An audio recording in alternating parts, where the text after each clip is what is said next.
Ние не сме правници и не го разбравме обвинителниот акт што го соопшти јавниот обвинител против осумничените за трагедијата во Пулс, поради што бараме основното јавно обвинителство да ни ги објасни резултатите од истражната постапка, порачаа родителите на починатите во пожарот во клубот Пулс на 9-тиот марш за ангелите во Кочани.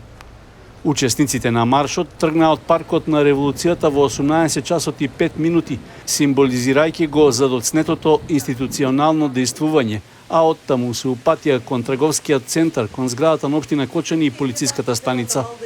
Пред основниот суд и јавното обвинителство упатија јавен повик за детално објаснување против кого ќе се води обвинителната постапка. Сметаме дека од суштинско значење основното јавно обвинителство во Кочани конечно и целосно да не запознае со исходот од истражната постапка, како и со содржината на поднесениот обвинителен акт.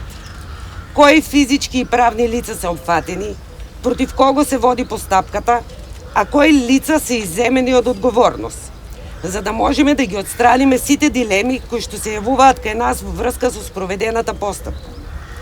Неприфатливо е за нас како родители, најдиректно засегнати, да добиеме информации преку медиуми или неофицијални канали.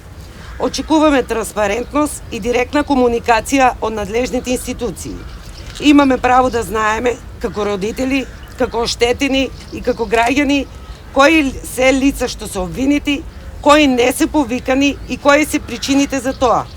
Посебно загрижува фактот што и покрај нашите укажувања и конкретни наводи, одредени лица не се повикани ниту на распит. Нашето барање, како што реков, во писмена форма ќе ви биде доставено во понеделник. Нашата болка е тешка, но нашата борба е праведна. Бараме одговорност и вистина.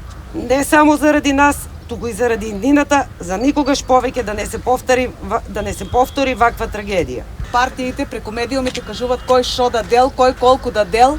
Значи Господ речел, левата рака што дава, десната не треба да знае, и обратно. На нашите деца никој ништо не помогна, само помогнаа што и затворија вратата и што многу повеќе уништија.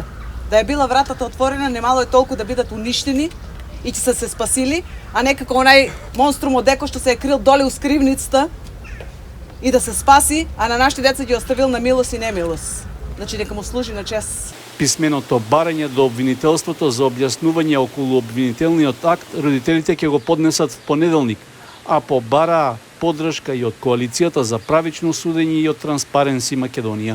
Еве јавно ве повикувам и од дното на душата ве молам да се вклучите во борба за правда на мојот убиен и пеплосан ангел Моника Спасова. Ве барам и на колена ви клекнувам, за да ве замолам да бидете мониторинг служба и да надгледувате и следите се што се случува во обвинителните акти и пишувањето на пресудите. Мојот ангел Моника не почина од болест, ја убија.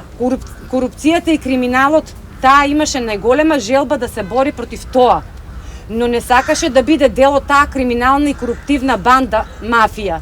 И ете, тие и го одзедоа невиниот живот нејзин, а нејзината керекичка доживотно ја осудија да расте без мајчина љубов.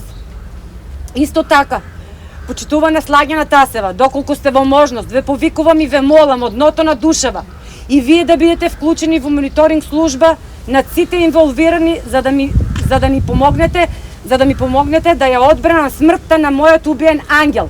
Таа никогаш не беше продадена душа, затоа сакам честно и достоинствено да ја одбранам нејзината смрт.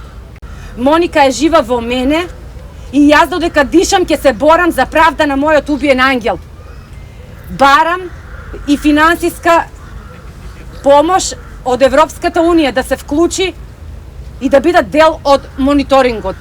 Родителите на починатите во Пулс рекоа дека ја продолжуваат борбата за правда и имаат право да знаат кои лица се обвинети, а против кои не е поднесено обвинение и какви се причините за тоа. Додадоа дека се загрижени што и покрај нивните укажувања и конкретни наводи, одредени лица воопшто не биле повикани на распит.